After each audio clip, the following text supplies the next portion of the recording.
Hello साथियों, मैं अपने यूट्यूब चैनल हिंदी भाषा देश की आशा पर मैं आप सभी का स्वागत करती हूँ। आज हम हिंदी व्याकरण का भाग 10 पढ़ेंगे। जो 9वां पार्ट हमारा था सहायक क्रिया और 10वां पार्ट है प्रेरणार्थक क्रिया। क्या है? प्रेरणार्थक क्रिया। अब सहायक क्रिया जिससे हमारा वाक्य पूरा होता है और प्रेरणार्थक क्रिया वो होती है जिससे हमें कोई प्रेरणा मिलती है। हम इसके प्रकार, इसकी परिभाषाएं आज सब देखेंगे। चलो स्टार्ट करते हैं। निम्नलिखित वाक्यों में मोटे टाइप में दी गई क्रियाएं, हम कुछ उदाहरण देखेंगे यहाँ पर सेंटेंस, इसके बाद उसको एक्सप्लेन करेंगे तो अच्छे से समझ में आ जाएगा। पहला वाक्य है, गोपाल कहानी लिखता है। पिताजी गोपाल से कहानी लिखाते हैं। पिताजी शिक्षक द्वारा गोपाल से कहानी लिखवाते हैं। ओके। दूसरा सेंटेंस है, सुमन सेब खाती है। माँ सुमन को सेब खिलाती है। माँ नौकरानी द्वारा सुमन को सेब खिलवाती है।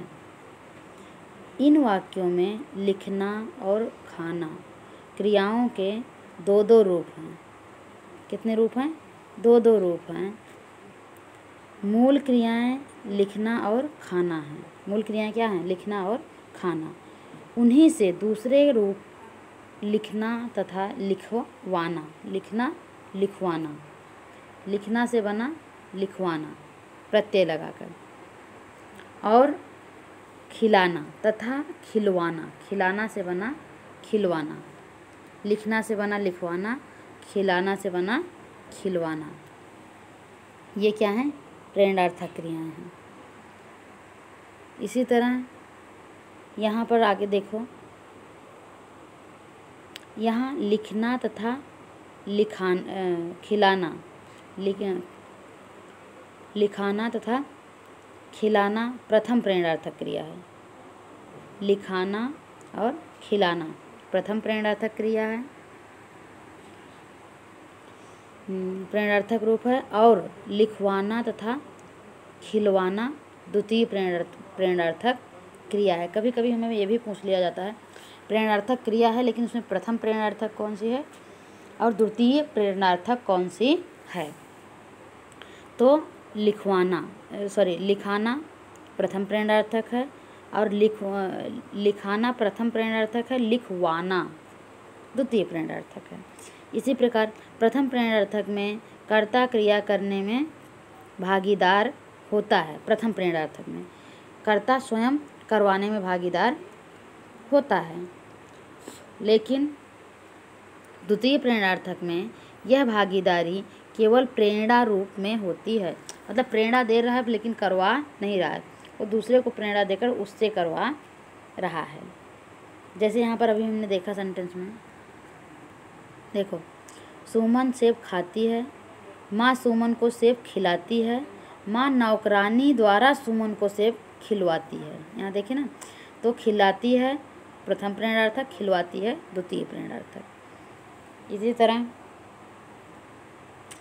जिस क्रिया से यह मालूम हो कि कर्ता स्वयं का काम न करके दूसरे से काम करवाता है, उसे प्रेरणार्थक क्रिया कहते हैं। संज्ञा के प्रेरणार्थक क्रिया की परिभाषा क्या है? ये परिभाषा है, जिस क्रिया से यह मालूम हो कि कर्ता स्वयं काम न करके दूसरों से काम करवाता है, उसे ही प्रेरणार्थक क्रिया कहते हैं। प्रेरणार्थक क्रियाएं बनाने के नियम, हम क्या देखेंगे? प्रेरणार्थक क्रियाएं बनाने के नियम। प्रेरणार्थक क्रियाएं बनती कैसे हैं? ओके, चलो देखते हैं। मूल क्रिया, प्रथम प्रेरणार्थक और द्वितीय प्रेरणार्थक। ये मूल क्रिया थी जो इसके पहले देखे, जैसे खाना या लिखना। वैसे ही ये क्या है? मूल क्रिया है। मूल क्रिया से ही बनी प्रथम प्रेरणार्थक और उसी से बनी द्वितीय प्रेरणार्थक। ओके, तो अब देखो, पहले मूल क्रिया क्या है? चलना, चमकना, मचलना, चढ़ना, कहना, डरना, पढ़ना, लगना, ये सब क्या हैं? मूल क्रियाएं हैं। अब चलना से बना, चलना से क्या बना? चलाना, चलवाना। प्रथम में चलाना मतलब किसी को हम स्वयं चला रहे हैं, और चलवाना हम किसी के द्वारा किसी को चलवा रहे हैं। वैसे ही चमकना, चमकाना, किसी चीज़ कोई चमकना क्या है? धातु है, और उसे हम चमकाना, हम उसे चमका रहे हैं। चमकवाना, उसे हम दूसरे के द्वारा चमकवा रहे हैं। हम स्वयं चमका रहे हैं और यहाँ पर हम दूसरे से चमकवा रहे हैं। इसे मचलना, मचना एक धातु है, धातु क्रिया है, और क्रिया की धातु है। और मचाना, हम कोई चीज़ मचा रहे हैं या मचवा रहे हैं किसी से, जैसे शोर मचाना, ऐसे ही। चढ़ना, चढ़ाना, चढ़वाना। तो ना है तो प्रथम प्रेरणार्थक, वाना है तो द्वितीय प्रेरणार्थक। ये ध्यान में रखो, किसी भी धातु में ना लग जाए तो प्रथम प्रेरणार्थक, और आना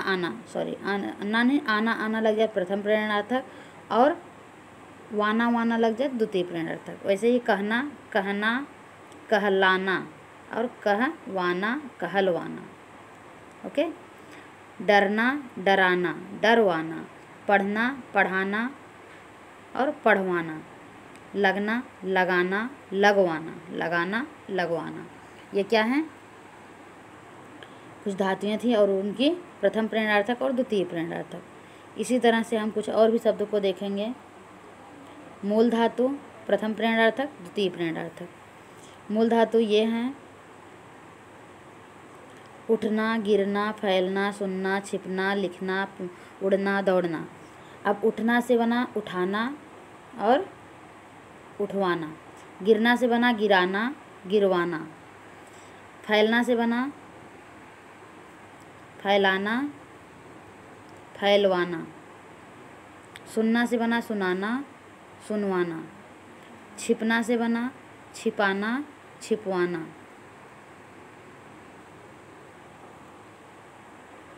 लिखना से बना लिखाना, लिखवाना। उड़ना से बना उड़ाना, उड़वाना। दौड़ना से बना दौड़ाना, दौड़वाना। ओके। इसी तरह से हम अब देखेंगे कुछ क्रियाएं और उनकी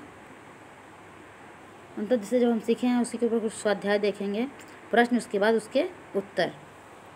प्रश्न है: निम्नलिखित क्रियाओं के प्रथम प्रेरणार्थक और द्वितीय प्रेरणार्थक रूप लिखिए। यहाँ कुछ शब्द दिए गए हैं, उनके हमें प्रथम प्रेरणार्थक और द्वितीय प्रेरणार्थक छांटने हैं। क्रिया प्रथम प्रेरणार्थक, द्वितीय प्रेरणार्थक। क्रिया है रिझना और लेटना। अब रिझना से क्या बनेगा? प्रथम प्रेरणार्थक रिझाना, और द्वितीय प्रेरणार्थक रिझवाना। लेटना से लेटाना और लेटवाना। ओके। इस तरह से यहाँ पर हम कुछ क्या देखेंगे, ऐसे ही और शब्द देखेंगे। उतरना। अब उतरना का प्रथम प्रेरणार्थक क्या बनेगा? उतारना, उतराना और उतरवाना। फैसला का बनेगा फंसना का बनेगा फंसाना, फंसवाना। रोना का बनेगा रुलाना, रुलवाना। जीना का बनेगा जिलाना, जिलवाना। जलना का बनेगा जलाना, जलवाना। से उड़ना का बनेगा उड़ाना, उड़वाना। मैं उम्मीद करती हूँ कि आप लोगों को सहायक क्रिया समझ में आई होगी, प्रथम प्रेरणार्थक क्रिया समझ में आई होगी, और मूल धातुओं से या क्रिया से हम प्रथम प्रेरणार्थक कैसे बनाते हैं, द्वितीय प्रेरणार्थक कैसे बनवाते हैं। हम दूसरों से अगर कह के कोई कार्य करवा रहे हैं तो द्वितीय प्रेरणार्थक होगी, और हम स्वयं किसी कार्य को करवा रहे हैं तो क्या होगी? प्रथम प्रेरणार्थक होगी। जैसे हम कोई गिरा है तो क्या कर रहे हैं? उठाना, हम उसे उठा रहे हैं तो प्रथम प्रेरणार्थक। हम किसी से कह के उठवा रहे हैं तो द्वितीय प्रेरणार्थक। धन्यवाद। इस वीडियो को हम यहीं पर समाप्त करते हैं। ऐसे ही वीडियो को पाने के लिए हमारे चैनल को लाइक, शेयर और सब्सक्राइब करें। धन्यवाद। जल्द ही हम नेक्स्ट वीडियो आपके लिए लेकर उपस्थित होंगे।